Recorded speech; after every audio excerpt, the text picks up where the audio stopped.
Really a life ambition anyway, was it? You've got to remember that I only started singing at all because... Why? Because at school I just happened to fancy this lad that was starting a band. But why now exactly leave when the... Because that lad that I fancied, we've been together 15 years now. All the time that I was in True North, he was here in Hill Point, being a builder. And I just thought it was time that we spent some time together. Do you have a quick toilet? Do it. Do it. I'm sorry to make you rush. I was supposed to be somewhere else at 5. Oh, my God.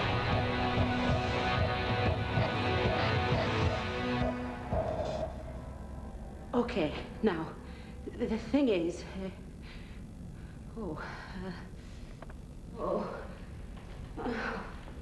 bollocks. This was supposed to be dead dramatic. Oh, is your hair on straight? No, don't. I wasn't going to hurt you. I mean, God, what you've done for me. I mean, I love you. I mean, I know having a gun might seem a bit, you know, but that's just my secret last resort.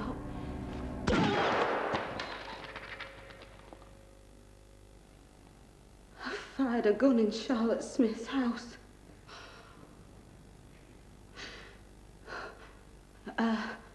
Actually, yes, that's it. Can you call for help? I'm stupid. I don't deserve to live. Listen, I'm just gonna kill myself now. No! You sure? You can press charges. We'll find her. She'll be in the forest. Hey, we'll get to use the dogs. We like using the dogs. And the big torches.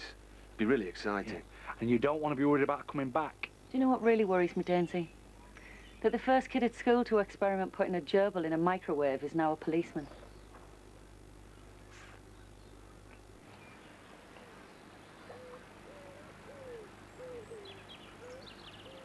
Did you know it was a starting pistol? Was that, like, deliberate? Or are you just so much of a loser you didn't realise there's a difference? I mean, when you stood there waiting to pay, did you not think, I bet Lee Harvey Oswald didn't buy his gun at All Sports? Listen, I've just stopped you getting arrested up there. I saw you run this way and I figured you got enough problems. I will sod you then. Go on, go home. I'll open the gates. Ronnie! Is your hearing coming back? Leaves me thinking you couldn't have any more problems. I didn't mean to get the gun out. It was just my last resort to threaten to kill myself. I mean, the whole thing, you know, last resort. The whole thing. Coming up here to try to get you to rejoin. And you were so much of a fan you'd do all this to get me to rejoin.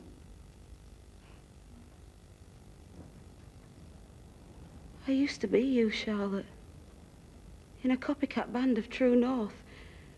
Ronnie Alessi was Charlotte Smith.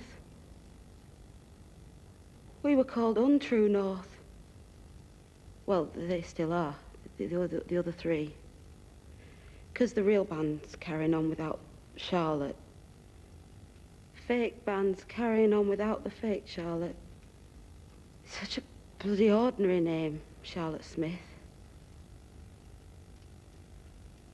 You made it so beautiful.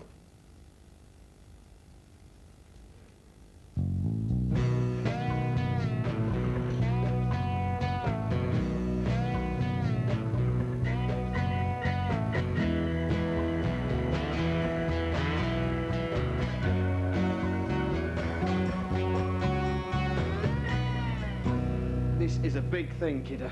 It's a big thing. Manchester developers asking me to design this. I mean, that is such a compliment, you know? To a small-town builder. You're a hero. No, it's just a different league, mate. Serious, I'm telling you. If they like this, and we're recommended, we could start up, you and me. The Doyle brothers, me designing, you building. I work at the depot. You wouldn't have to anymore. Let's do it now.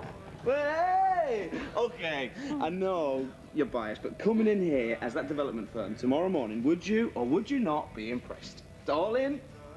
Benches all in. Benches, Lights. all the lights. Menu cards. Oh, please. The style. Plants for the windows. Bromelias, not native to the northwest. Coffee altar.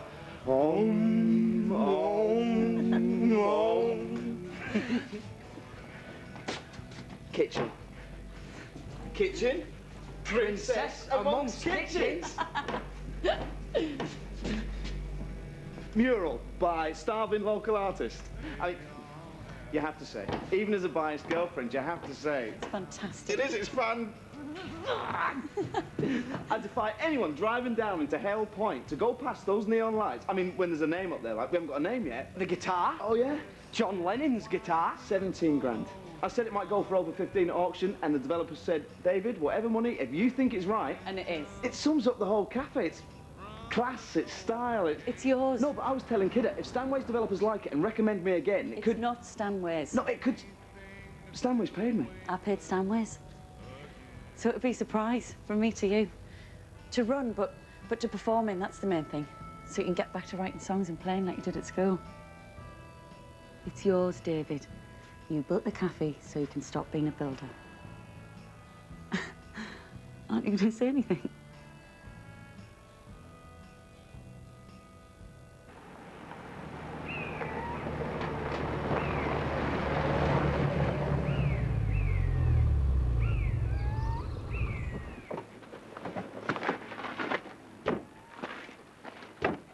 This dazed face cannot take it in. I wanted to be waiting with the keys when you got back from the auction, but I forgot about this bloody interview. I can't run a cafe. I know that. We'll get a chef to do the cafe bit. No. You do the venue bit. Whenever you want, that stage will be there saying, David, play on me. Why are you doing this? Because, like I told Ronnie, I jacked in the band to spend more time with my beautiful David. He's always been a star for me and is now going to be one for everyone else. Who's Ronnie? Back, David, David! You let her stay here. She is my guest. No, you're getting confused. Guest is someone you invite into your home. Nutter is someone who talks their way in and then burns a hole in their forehead with a starting pistol. David. Okay, nutter's the word you're after. David. And it's just a little thing, but since Kid last had one flew over the cuckoo's nest dinner parties, I've made this vow about Nutter sleeping on my settees. Whose settees? Our set. Oh, I didn't mean it like that, David. I mean our settee in the sense that we both paid for it. And in the sense that we both know that one magazine interview for you bought the settee, and 1 week's plumbing for me bought the little plastic things that stop it from making a mark in the carpet.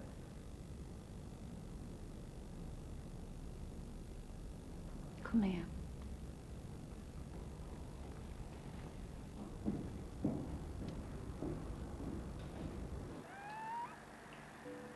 $15 ago we stood here. Do you remember? We'd just broken in and you pulled a bit of the fence back. I presumed you were like going to suggest skinny dipping or something. But you didn't. You just sat here for 2 hours and talked about Kidder. This educationally sub whatever. Big kid of an older brother who just got some shit awful job in a depot canteen. And he was going to be there for life. And it broke your heart. But one day, you were going to get him out. Help him out. Can you see what I'm trying to do a bit of here? It's the same. Except it's...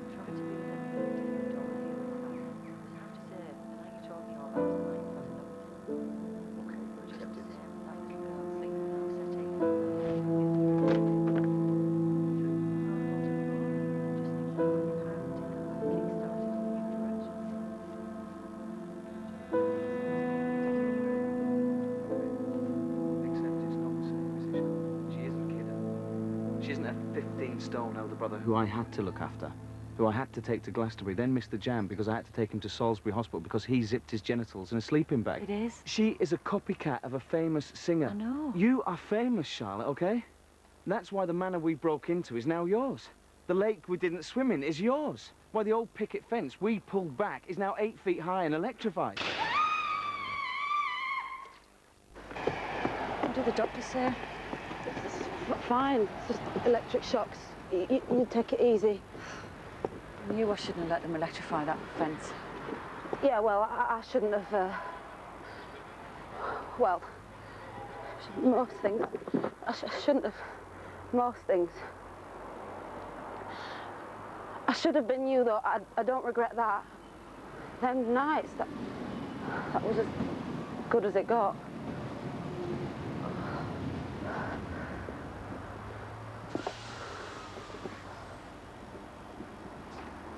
Hey! There it goes. There they go. And you're at you little Scottish bastard! Kidder, get down. Here he goes. Ta-da! I told him, Davy. I told them all. They can stick the stupid little commie chef's hats, because this is my hat now. Kidder Doyle is in a chef's hat now, and they can stick the crappy little depot canteen. Kidder, will you get away from the bloody edge? Because I'm never going back, am I, Davy? No. Way! Club sandwich. Welcome to Slappers. What? Will you stop calling it slappers? I ordered a club sandwich, and Oscar Wilde over there ordered the pancakes. Club's off. What do you mean, club's off? I can't do it. But the cereal comes with a complimentary egg. Will you just... I've had a fire in the kitchen.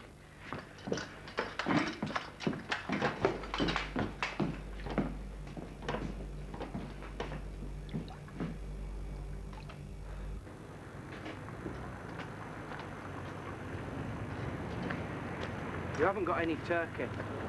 What? For the club sandwiches. How about twat brains? Calling it twat brains, we forgot to buy the turkey. Then everyone would know I work here. Kidder, it's your first day as chef. I've invited a few old friends to give an opinion. There's no pressure, so chill out, will you? David! Oh, look at this place. Café. That's a great name. Just Café. That is so really chic, that is. It's not that. There's another word going to go up there. Oh, thank God. Because I was going to say it's a bit crap, isn't it? Well, just Café is a bit crap. But the sweat will be in it. That's what makes it worth the money. Knowing your fingers are touching. Actually, John Lennon's sweat. Where it was. And so what happens then? Well, it's magical, isn't it? The sweat? If it's from a magical person. It was magical, which he was. Well, John Lennon was a magical But person. then the sweat is. Oh, I tell you what I didn't like, though. What's her face? Oh, God. Yoko Ono. The stupid... Oh, the glasses. Oh, there wasn't anything wrong with her eyes, though, was there? I'd feel bad saying that if there was. Don't think so. Didn't write any songs about bad eyesight, did he? Oh, no, he did. There was an album. There was an album called Double Vision. Fantasy. Double Fantasy. Was it?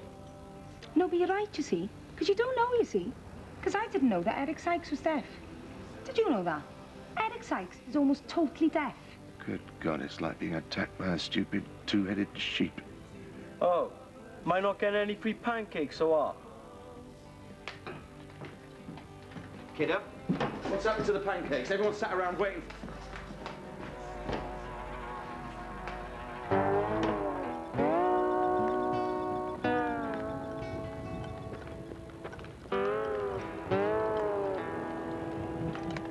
It came! It bloody came! The weed one! Oh, this is just the best yet. This, our garden. Look, you put the propane in here, and not only, right, Dave, not only does one short blast of heat burst the cell walls and mean, in 2 days the heat will have totally killed that weed. Rose. Not only, was it? Give it here. No, but not only that, but because I bought so much from that Technovations catalogue, you know? Oh, no, kidder. Do you know what they sent me? A jar to keep your brain in at night? No. Look, see your keys? Kidder? No matter where your keys are, the key finder will find them. All you have to do is whistle.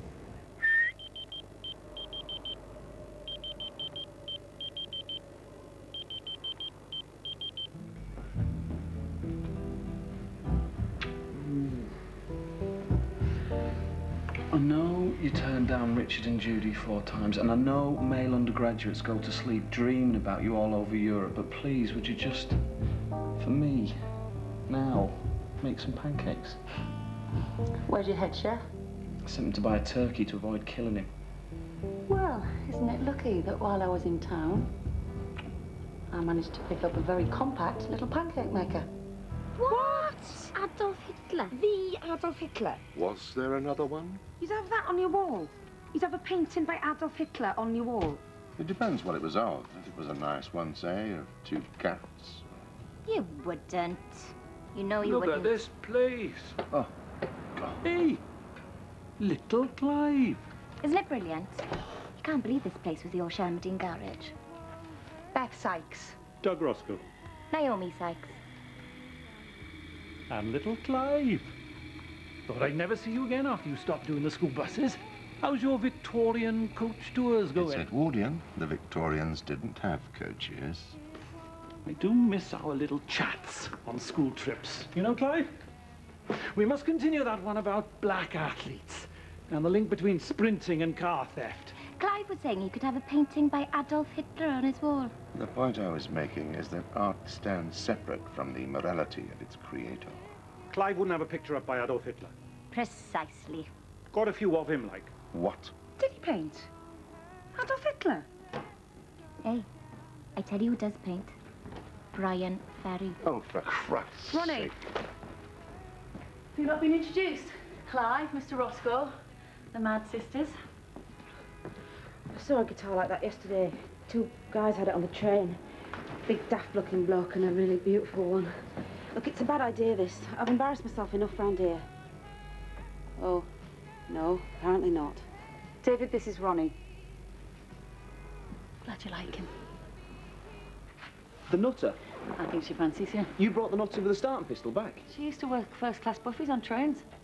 If Kid is going to be chef, don't you think it would be useful to have someone around who's used to working with fresh meat and vegetables? Kid is used to working with vegetables. And tragically, he's still friends with some of them. If you got them pancakes, you've got a cafe. Now, if you'll excuse me, I have a coachload of pensioners to take to Stapley Water Gardens.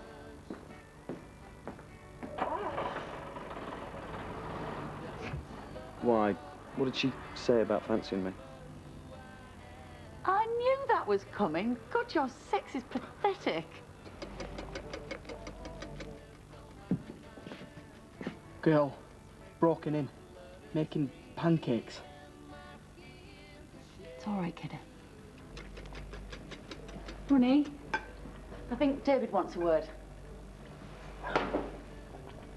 Yeah, as you know, soon we'll be opening this cafe for... Slapheads. We're sort of making it up as we go along. The kid is the chef. I worked in food before. That's right. I got an award. You got an award. And... Ronnie, do you want a job? There's a flat on top you can have till you find some digs. Well, back home I've got, you know, a plant. 2 bedrooms, 1 bathroom. It's not bad up here, actually. Only problem is you've got to share it with Kidder.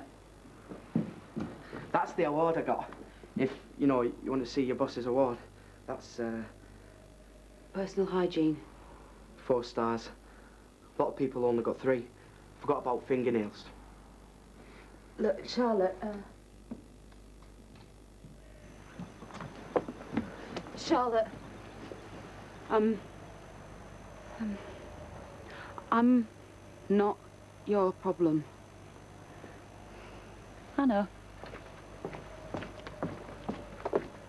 Okay, I'm going to practice preparing a club sandwich in a bit, if you'd like to observe. Now, once your lettuce is on, it's your mayonnaise. Then another layer of bread. Your secret to your club sandwich is your layers. Then a layer of tomato on there. And now we're ready for the meat. Which you should have prepared. Which we should have prepared slightly earlier, yes, ideally. But I'm just not concentrating because of you being here. But we can do that, that's fine. Have you ever seen a professional chef prepare a pheasant before? Top smart.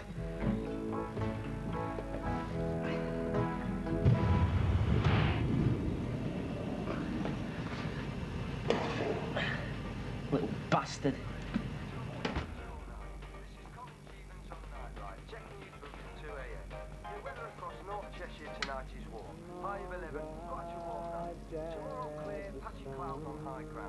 Now, just continuing out for me on underskin electronic tagging devices for repeat offenders. We've got a call from the pure Cheshire Airport. Can put the shade on me. But listen to this. Love isn't always what it's cracked up to be. As sure as I'm sitting here, it's cracking and crumbling round me. Oh, yeah? Stop playing True North songs. Just feel that neck. Stop being a builder. There's graffiti carved in. I am a builder. Not anymore. Hey, you.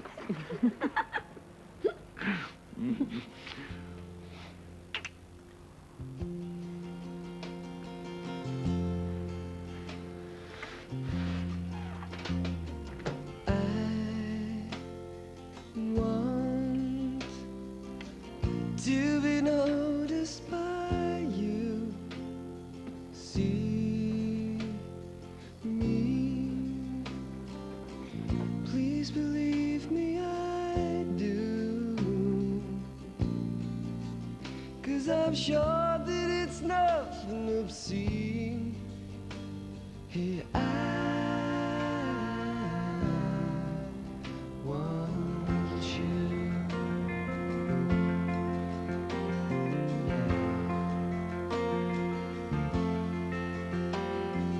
Think of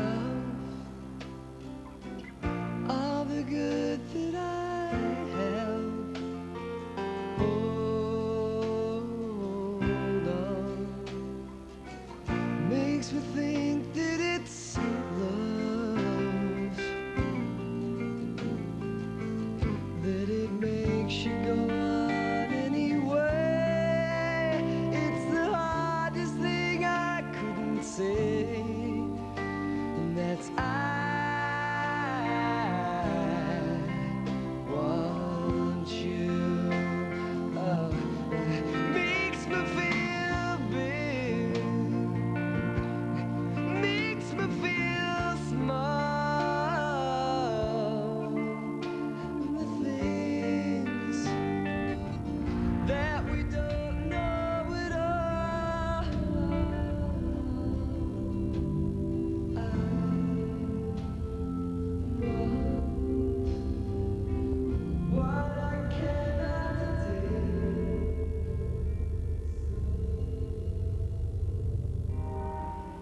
in the van and that was come back to life! Ronnie, I need your help! A bullet stuff big style! Yeah, well, not my problem. Ronnie!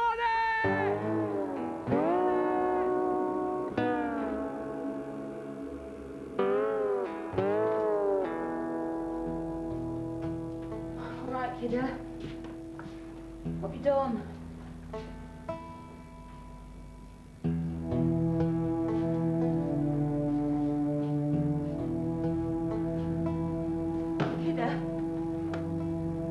Died in New York, John Lennon. Come on. David cried. School he drew litter on glasses and all the blackboards. Kiddo. Killed even more of him now. Even more dead now. Kiddo. Even more dead You've now. got to let go, mate. You've got to let go. It was lying around. I used it to get the pheasant out. Forgot there were flames in the fat. This is what happens, you see. It's because of being a mook, you see. What? Being a mook, like they say at the depot. I'm a retard. This is what happens. I just don't think, you see. Kiddo! I'm a fucking retard! Stop! I'm a Bloody stupid! Stop Everyone it! would be better off without me! No, kiddo, they're not! Kiddo! Can I just say, kiddo? Right, you know, I used to go around saying, oh, everyone's better off without me, you know, and all that, and, I mean, it is just self-pity and crap, you know, because the only real answer to that is to finish it, you know, to kill yourself, and you don't do that, of course, you just end up sitting in a room and, oh! Our Father, who art in heaven, Kiddo! hallowed be thy Get away, kiddo! Thy kingdom come, thy will be done on earth as it is in heaven. Give us this day our daily bread, and forgive. Come on. Don't put it off. Do it, you retard. Do it. Doing it. Doing it. Doing it. Doing it. Doing it. Doing it. Now.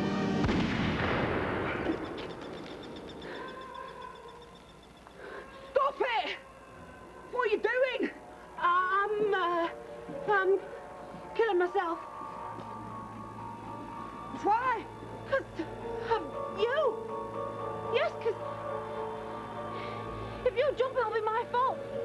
If I'd been here, I'd have helped get the pheasant out. If I'd known what I was doing, the pheasant wouldn't come back to life. I don't know cooking. I don't know shit about cooking. I just moved stuff, you see. I just lifted stuff out of fryers. I can't screw it up. This cafe. It's all I ever wanted, David. Well, he wanted to play gigs for real like Charlotte, but that's why she bought him this place. To sing in. I know why she did it.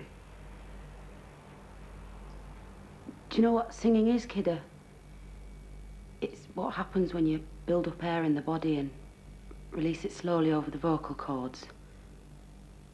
Which, funnily enough, is also what happens when you cook a pheasant with the head still on.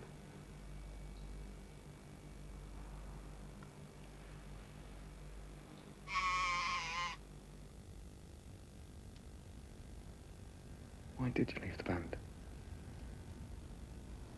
You know why? I know what you say in interviews. You know that nothing you could tell me would change what I feel.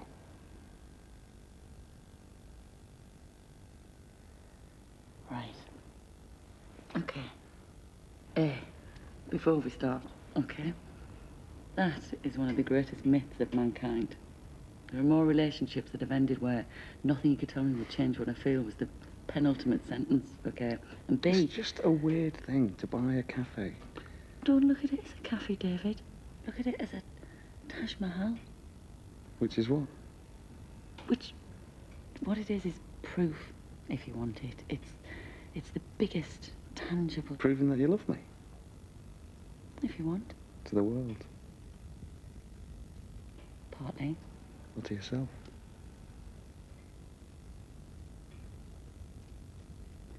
Give me the keys. What I'm saying I'll is... take them back and sell it back. Charlotte. Give me the keys. It's too late. You've given it. It's given. You know, I've employed Kidder, you've employed Ronnie. There's now 2 people's lives depend on that cafe. Whatever, I am now a man who runs a cafe. And I'm sorry.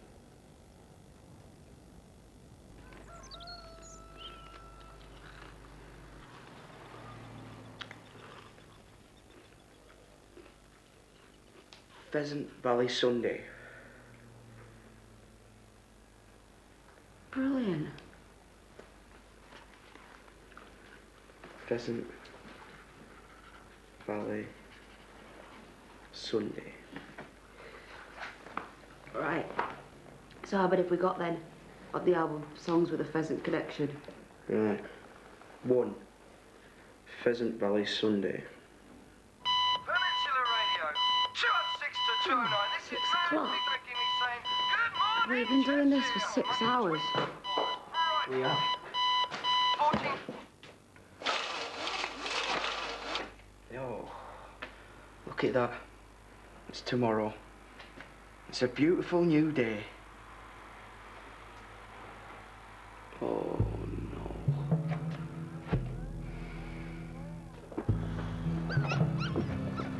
What we're gonna do? What we're gonna do? Right, calm down. Calm down. What we're gonna do? It's 7:10. People are going to work. I'm stoned. You could have wrote Twist and Shout on this and I've turned it into a pencil. He walks very fast. What are we gonna do? Okay, what is there in Hell Point?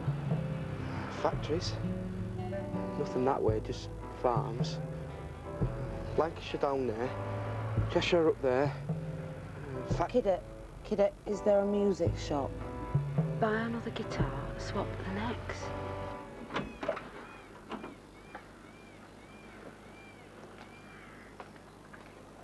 I've got a name for the cafe. How long you been out here? Till I stop being an ungrateful toss.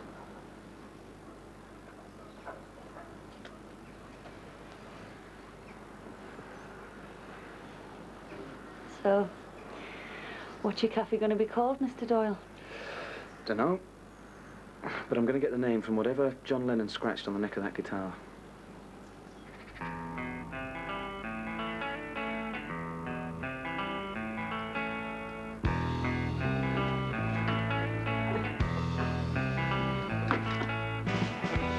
Doesn't matter none to me, 'cause I lost my baby. Nothing means that much to me without my baby anyway.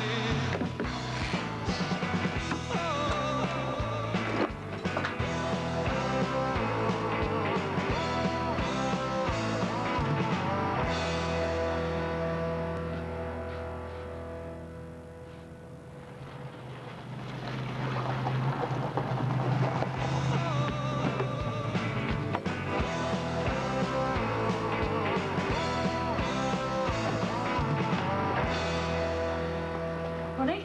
Kidder? Morning. Sleep well? No. Fine. Didn't we? On and off. Where's the guitar? Up. Me and Ronnie put it up. Oh, hey, that's... Oh, well done, mate. Bit of initiative. Hey. I've just got to get it out again a minute now. What? He's decided he's going to get the cafe name from whatever graffiti it was John Lennon scratched on the neck. Oh, I've got a better idea. How about pluckers? Ah, for God's sake, don't drag that out. What about pickers, strummers? What about, what about... Pluckers. Pluckers is good. I'm going to the plucking... No. Guitar cafe, drum cafe, drum cafe. Border cafe. Because it's on the border, isn't it? Of a town. Which is also on the border of 2 counties as well, in fact. Lancashire and Cheshire. And which are on the border of 2 countries, England and Wales. So... And the land, the river. In fact, it's on loads of borders. It's a brilliant name, because it is. It is. That's what this place is. This cafe is.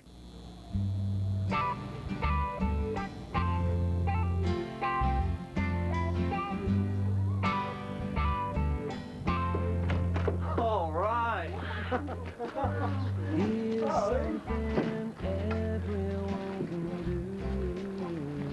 Starting here. Starting now. Starting over. Kid, I say something beginning with starting. Starting pistol. BJ! Inaugural customer! Come on! Steady, what's my glitter balls? Look at that. Wow, it's amazing. It's like Las Vegas. When you'd gone, you were going home, weren't you? Was it because of me you came back? I suppose in a way it was, kidder. Running! Over here! Everyone over here!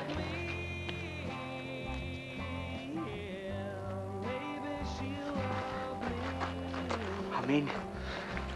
Okay, this is it, Hill Point. Here we go. Amazing things are going to happen in this cafe, and this is the moment that it all begins. The first ever order at the Border Cafe. BJ. Go on then, I'll have a club sandwich. We've run out. Listen to this. Love isn't always what it's cracked up to be. There's more from the Border Cafe tomorrow night on BBC One. More about that in just a moment. It's cracking and crumbling around me. Yeah, it's crumbling around me.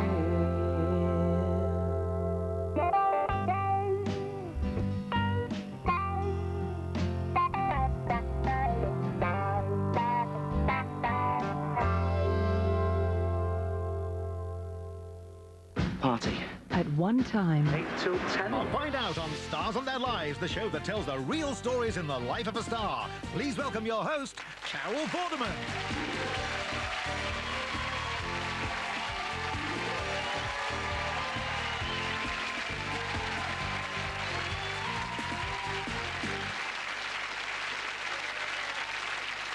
Welcome to Stars and Their Lives. Tonight, the story of a legend whose fame has reached every corner of the globe, but who began life in a modest council house with, luckily enough, a playing field at the end of the road.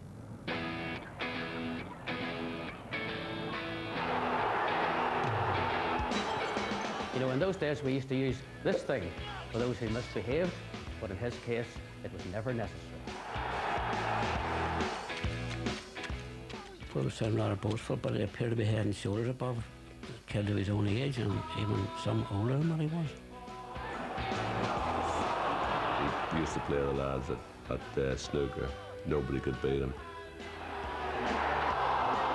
He still wanted to be him. He was the man of the moment, the man of his time.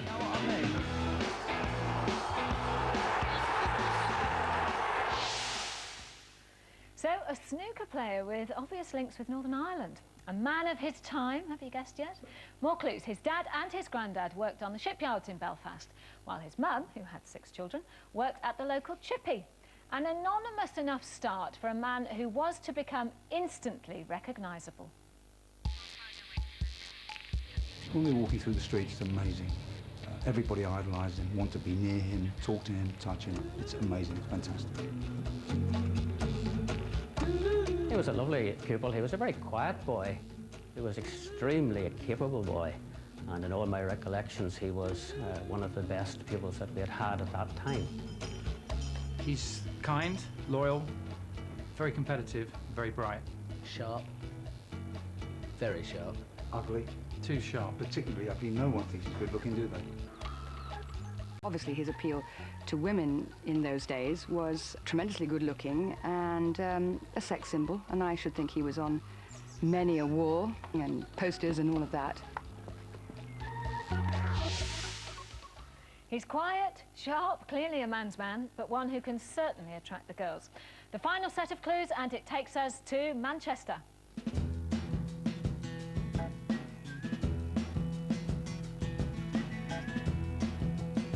He was the one player that I saw that really stood out amongst everybody else because he could do things that other people couldn't do, and he electrified the crowd. And I mean, in those days it was very difficult to electrify crowds, but he certainly did. He looked at that age, even at 15, 16 years of age, he thought he was something very, very special.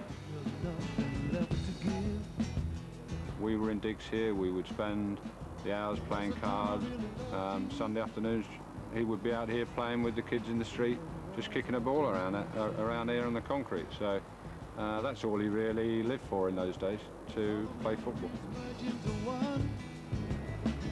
When you talk about Pele, you talk about all the greats, as I say, Duncan Edwards, he's just up there. And I'm just sorry he wasn't English. I wish he would have been English. I think we'd have beat the Germans about 6, definitely.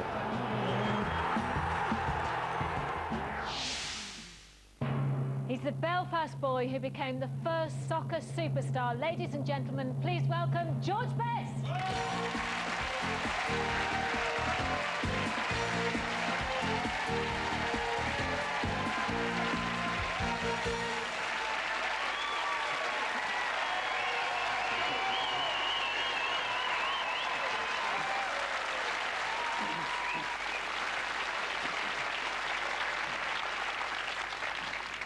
See, people love you. Everybody in the audience, straight on their feet. Absolutely worship you. Very nice. How are you feeling at the moment?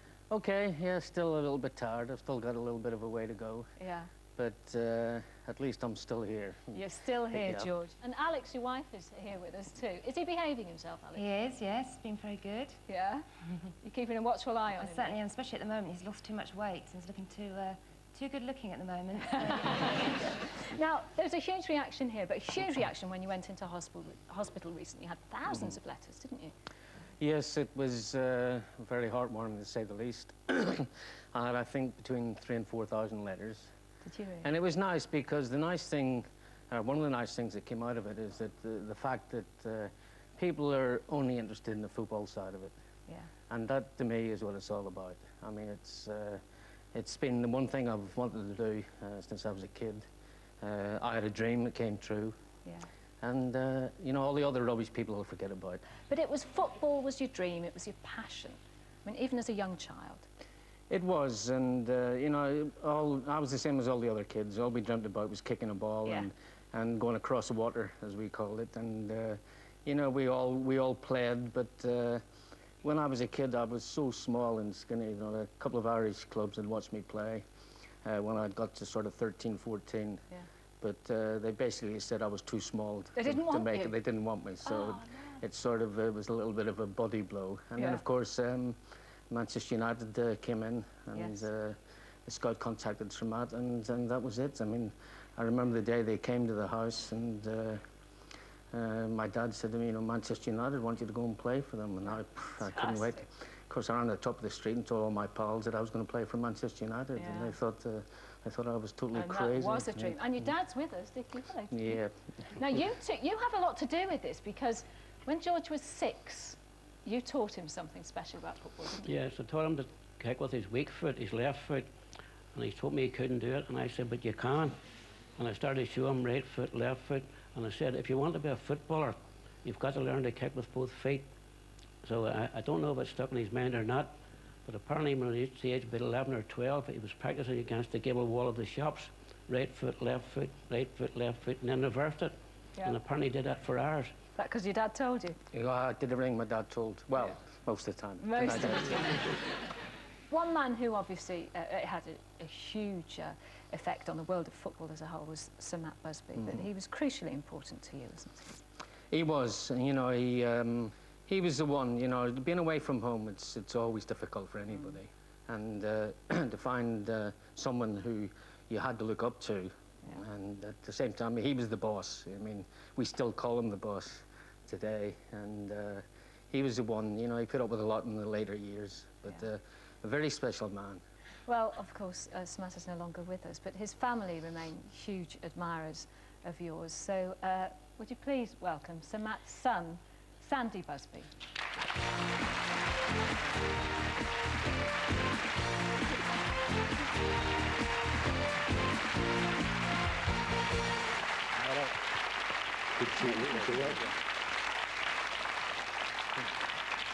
Well, Sandy, your dad and this man here, they had a very special bond, didn't they? Correct. Yeah. My dad loved George. He idolised him. He realised that he had a genius, but also he had a lad that had great character. He had great character. They never shook hands. It was always a big bear hug. Yeah. And it was meant. It was real, wasn't it? Yeah, he was special. I mean, I remember one year I'd gone to Spain on holiday, and I hadn't, you know, it was the time when I wasn't playing, and I got ill. I had a thrombosis, and I had to dash back to Manchester, and was rushed into hospital, and the first person through the door was the boss. You know, he just stuck his head through and said it's okay to come in. He's asking me if it's okay to come in. I mean, it was, that's the sort of man he was. And he came in, and you know, he sat and had a chat and talked about the old days and how it was and the pleasure that you know, I'd given him, and it meant so much to me. And I remember when he walked out of the hospital room, and he said, you know, you should be playing again. And you know, obviously George has been in hospital recently, and Yes. I know you think of your dad, don't you? Yes, Sort I of do. headline. I'm sure he was up there saying a prayer and asking the head man to look after you. Well, he has done. To look after his pal. Yeah. Thank you very much. Sandy Busby.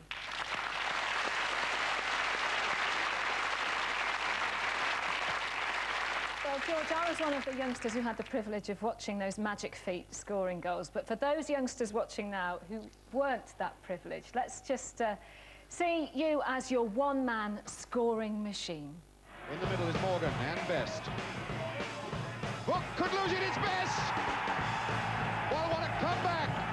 What a way to come back into big-time football. Georgie Best, 1-0. Ferren through for Best. Here he goes again. Georgie Best. And a chance for Best. Here's the hat-trick. There it is eventually.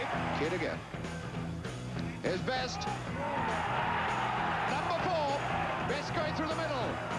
He's on for 5. There it is. Oh, Georgie Best. Ferrand. Best. Here's the record. There it is. Georgie Best sets a new scoring record for Manchester United.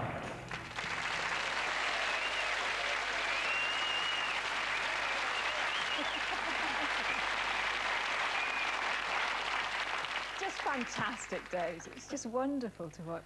That game was a little bit special as well because it was against Northampton in a cup game, and I'd been suspended for, I think it was 6 weeks at the time, which was, I think it might have been the longest suspension ever, so it was my first game back, and the team would be doing pretty well without me, so there was a lot of talk and a lot of pressure on the boss not to play me, and he stuck me in and I scored 6, so it was a nice way to come back. A goal for every week of suspension. That's what it was, yeah. I got a bit tired towards the end. It should have been 7 or 8, but... Well, another of your old football mates at the time, he didn't play for Manchester United, he played for Manchester City. He's good as Mike Summerby. Now, you set up a business with George here, didn't you? Yes, we had a boutique called Edwardia in the centre of Manchester. And we had a shoe department in it called Revell Shoes. Yeah. It was quite successful, but not at selling shoes or materials. We had a very good time. Why was it successful? Well, he was there, and I was sort of, I used to get the cast-offs from George. You know, he used to be full of women, but they were never there buying clothes. A man's shop at the time. So did you ever make any money there? No. But we had a good time. Yeah. He's a super fella. He's a great man. He's probably sometimes in his life has thought more about other people than himself. And now's the time to think about himself, and we're all behind him in what he's doing because he's a fantastic person. Not only as a footballer, but as a person, he's a different class.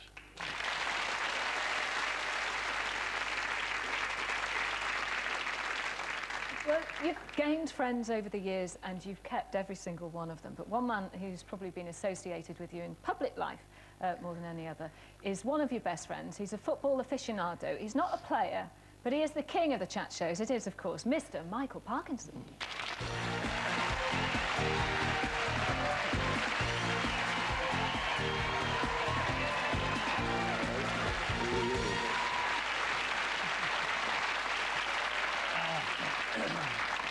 How are you? You're looking great. I like this slim line, George. Yeah, he looks like he was when he was a kid. He was about the size of a toothpick when I first met him. He should have got more fat on. Of course, the thing about this guy was that, I mean, you can't tell people how good a player he was. Yeah. I mean, he was the best I ever saw, that was no doubt. But he had more than that. He had huge sex appeal. People forget how beautiful he was. He still is. But he was an extraordinary looking creature. He really was. And he was the first superstar and the biggest there's ever been. I mean, there's been nobody since George who's had his appeal at all across the board, you know. But that was part of the difficulty, wasn't it? Really, you were the first. Nobody really knew how to handle all of that for you, did they? It was very, very difficult, as Mike said. The place was buzzing. It really was. I mean, the music, the Beatles were massive. You know, football was massive. You had Liverpool and Everton, Manchester City when Mike was there, Man United, of course. It was just so exciting, and it was the start of the show business side of it, really, I think. And fashion was changing, and I was a young kid who was 17, you know, playing in front of... a pop star. Yeah, you were the first football pop star. That's what he was, and that was a new audience. I mean, what was even more extraordinary was the centre of it was this young person who was being, again, the kind of adoration that only pop stars had hitherto had, with no protection at all. I mean, nobody knew what was happening to George until, in a sense, it was too late. You know, there was no managers around footballers in those days, no agent. Well, George got an agent, but he wasn't a big, high-powered guy. And I remember going to his digs, and he had about 6 sacks of GPO mail in his room. I mean, the floorboards were like curved down, like going to fall through. You're still in digs? Well, that kind of says precisely, it. with the Jaguar and the roller parts outside. And Michael was here for you when you left Manchester United in the 70s. You went over to the States. And then you stayed with Parky when you came back, didn't you? Yes. He was your landlord at that point, was he? He was, yeah. I came back and really I basically didn't know what I was going to do. Yeah. And I did. I moved in with him. I think he hoped it might have been a couple of weeks. It was a little bit longer. And once or twice we had a few knocks on the doors early in the morning. We did. This is absolutely true, yes. A few guests. Yes, we had one marvellous moment in time when George said to me, he'd been out the night before, and he said, let's go to London early in the morning. And we went off to London in the morning. When I got back, there was my wife in stitches. She said, you know an idea what happened about 10 o'clock? I said, no. She said, a woman in full evening dress came down the stairs and said, could I do the hoovering? I mean, well, where he's found this creature, God alone knows. But I mean, listen, in 10 years, whenever you look back about George Bestham, it's easy to sort of see what happened to George as part of a tragedy. I don't see it that way at all, because for 10 years, when he was playing football, he was the greatest footballer and entertainer that this game's seen in this country, without doubt. And I think that what he's left behind in terms of memories and reputation for those who watched him is something that we shall carry with us till the day we die, and be forever thankful that we were there when it happened. Because I'll tell you what, it won't happen again quickly, that is for sure. And if it does, well, young people out there will be as lucky as we were. Okay. Thank you, Michael Parkinson.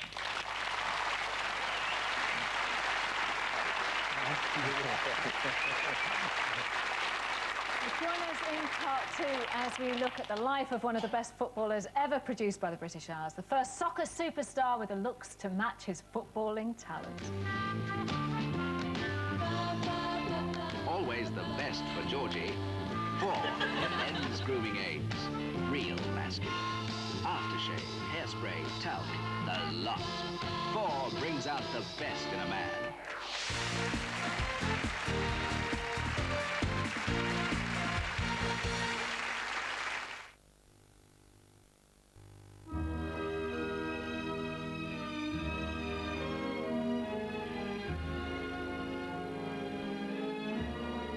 Blue from American Express has evolved. Welcome to our next generation of credit card. They've always merited admiring glances, but now the car collection has £600 cashback.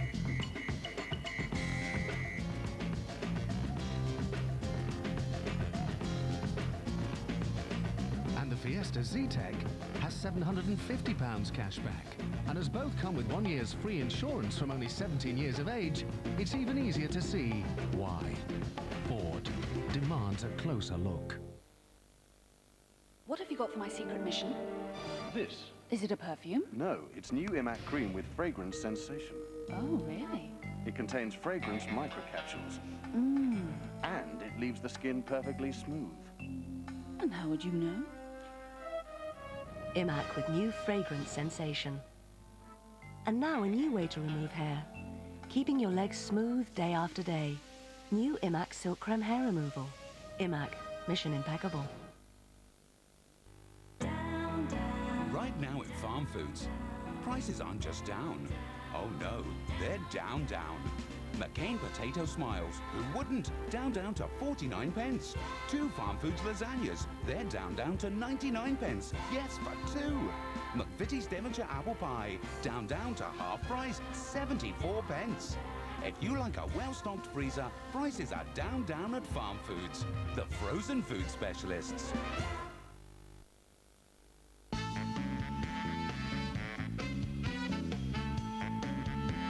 What a simple way to take pictures in 3 different sizes. What an easy way to load film.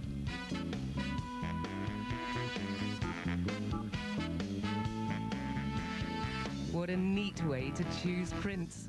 Kodak Advantix cameras. What a great way to take pictures and share pictures from only $39.99.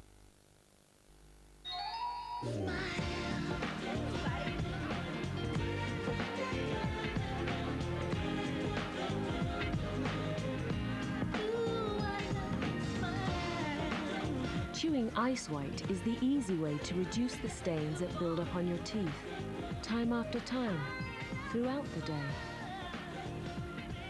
Ice White sugar-free gum from Wrigley's for a cleaner, whiter smile. I really do.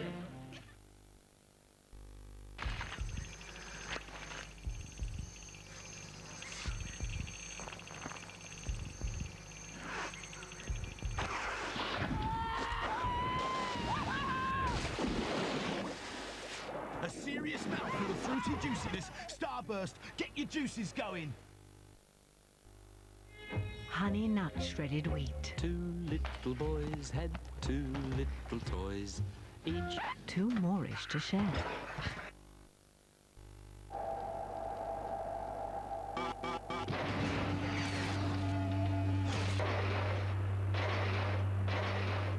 Blue from American Express has evolved. Welcome to our next generation of credit card.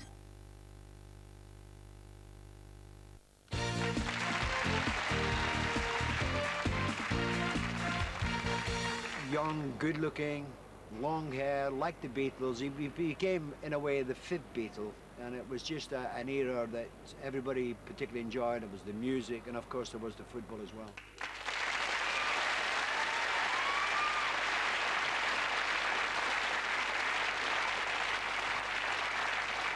Welcome back to Starting Their Lives. Tonight, the story of George Best, the footballer men loved and women longed for. And it's a magnificent goal! What a magnificent goal! A truly brilliant. Where the best goalkeeper in the world was here in a yellow shirt, Gordon Banks, in nets. He put the ball in play, gonna kick it out of his hands. George intercepts, put it in the net, perfectly good. Not according to the ref, it wasn't. Best has got it in, but the whistle... No occasion's going to get time. I mean, it was just a formality. He scored against you. Comes the Best. He could change the game just like that. You know, all of a sudden, boom, there's a goal going. Goal! George Best. Glamorous, gorgeous eyes, a very outgoing personality, and hugely fun to be with. Georgie Best! Well, what a comeback! Best doing very well. He's got Law up there. And he scored! He's the one footballer that I've ever really seen play that had everything. Georgie Best has done it!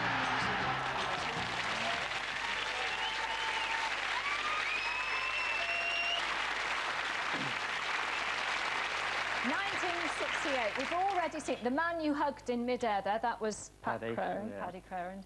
And we've already seen on film Denis Law. We've seen Nobby stars, so please let's meet some more members of the 1968 European Cup final winning side. They are Dave Sadler, Alex Stepney and Bill Foulkes.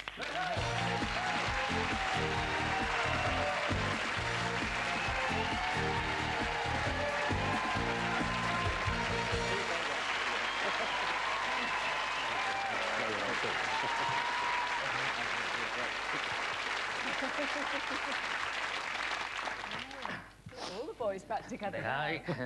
Could be in trouble tonight. Now, Dave, of course, you shared digs together, didn't you? Yeah, we did. We're very close age-wise. We'd signed professional around about the same time, and there became a vacancy at George's Digs at the famous Mrs. Fullaway's. So off I went down to share digs with George. I think the boss thought I was going to keep him on the straight and narrow. You failed. Oh, failed.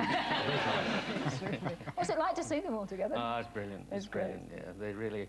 We were a special bunch. We really were, and you know, we were a team of almost all international footballers, and we all had our own individual personalities. But on the field, the only thing we were interested in was winning games. And it was special, and it's just, we keep in touch over the years, and we still are pals, because it was a special time. How good was George? George was good. Harry Gregg, our goalkeeper, one day after training, said he'd been watching the youngsters training up at the cliff, our training ground. And he said he couldn't believe what he'd seen. About 2 weeks later, we had so many injuries. And George was selected on the right, and young Willie Anderson, another 17-year-old, was I thought, well, we're going to have a really hard match, a cup tie again at Southampton away. It was the easiest game I think I've ever had out of 600 odd games I've had. And it was just, man, brilliant, absolutely brilliant. Thank you very much indeed, Bill and Alex and Dave. Thank you.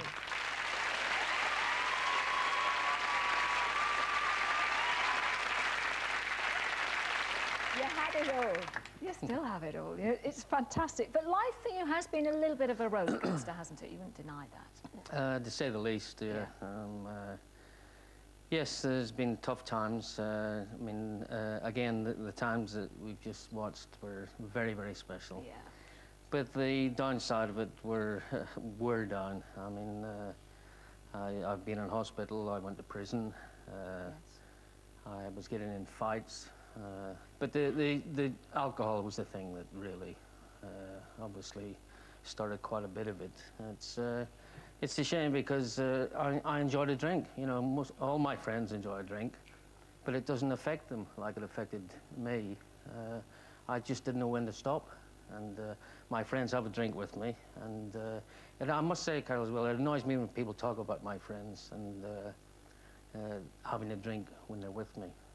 I mean, I don't expect the whole world to stop drinking because I've got to stop. That's not the way it is. But unfortunately, alcohol makes you feel good. It's quite simple, to a certain level. I mean, if it's raining, we have a drink because we're miserable. If the sun's shining, we have a drink because we feel good. Yes. If we have a bad day, we feel like a drink. And if we have a good day, we have a drink. It's always there. But I took it to the limits. And also, once the football had gone, I found it very, very difficult. And I think a lot of athletes find that as well. It's a little bit different maybe in other walks of life where you can carry on until you're 60, 65, maybe longer. But in sport generally, you're talking about... Did you feel that you'd lost your purpose?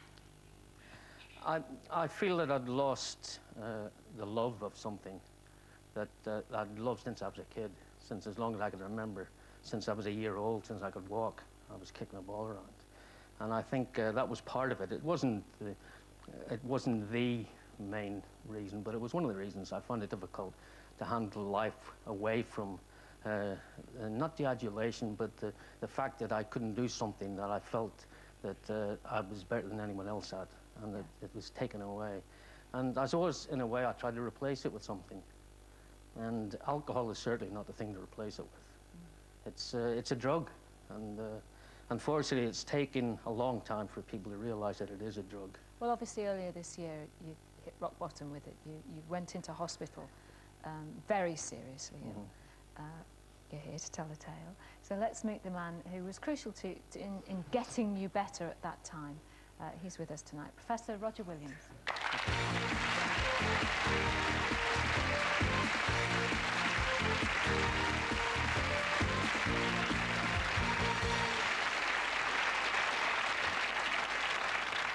Roger, how ill was George? Well, he knew he was very ill, and his doctor knew that too. And that's how it happens with alcohol in the liver. When it suddenly causes damage, it causes big damage, and then you need to be in hospital and to be treated. And it was at that point you realised just how serious it was when you... Yes, about a week before I went to see the professor, I'd complained about severe stomach pains, and Alex called an ambulance one night and rushed me off to the Chelsea in Westminster. But then Professor Williams was recommended, and we went along to see him, and he got me up on the table, and he didn't have to tell me. He didn't really have to look at me, he knew. And he said, you know you're coming in, don't you? So I said, yes, when? And he said, your room's ready. And so that he had decided that, and so and it was a long haul, and it's still going on. I still go and see him every week. But obviously it's going to take a whole lot more time, isn't it, for your liver to get better? What does George have to do in that time? Well, he has to keep off alcohol. He knows that. Forever? Forever, and that's what I said to him right at the beginning, and I think we've always been absolutely straightforward about it.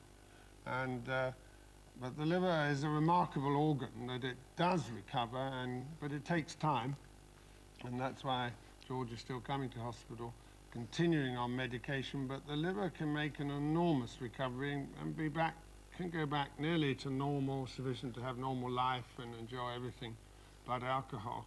And I'm going to get him involved, I hope, in raising some funds for research into the liver as to how you can get it to recover more quickly and so on, because it takes a long time otherwise. Yeah. And obviously you'd be happy to do that. Oh, definitely, yes. After what I've been through, I don't want anyone else to even have to think that they've got to go through that. And we've talked about it, and as soon as I'm 100% or as close as I can get, we'll be doing some work together. Well, thank you very much indeed. Professor Roger Williams.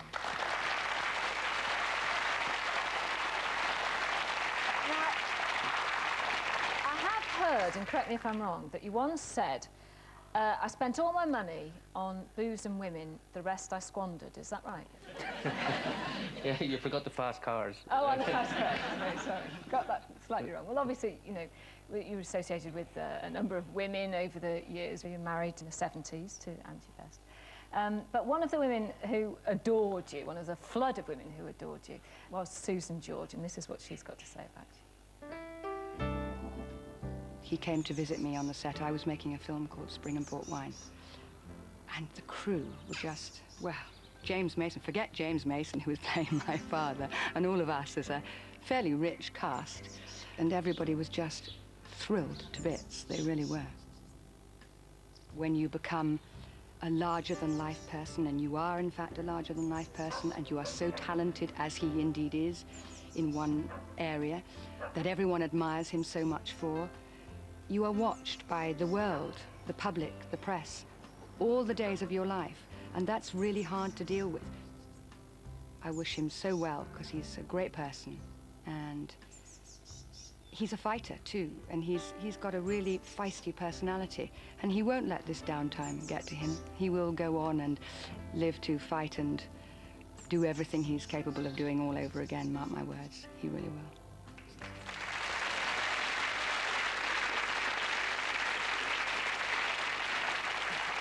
Everybody has all these wonderful things to say about you, who've known you through all your life. But the woman who shared your life